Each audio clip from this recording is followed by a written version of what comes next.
Hey, this is Anthony with StuntBums. I'm here to kick off our first ever drift week with an introduction to basic drifting.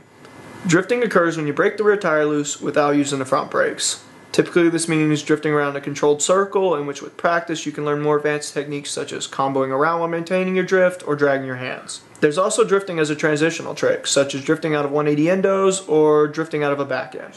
Alright, to get started drifting, you want to lock up your rear brake and do a low-speed power slide and lean your bike to the left or right depending on whichever way feels natural to you.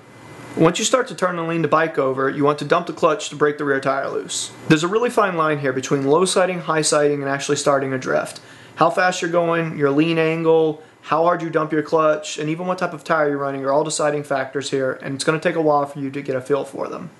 Simply said, the more leaned over you are and the harder you dump your clutch, the easier your rear tire will break loose. My main advice here is to not rush it and to aim for giving it too much gas and being leaned too far over in low siding as opposed to not giving enough gas or not leaning over enough in high siding. Once you've got the feel for starting the drift, the next step is to try to maintain it. My main tips for maintaining a drift when you're first starting are: first, use your foot to stabilize yourself if you feel like you're going too low side.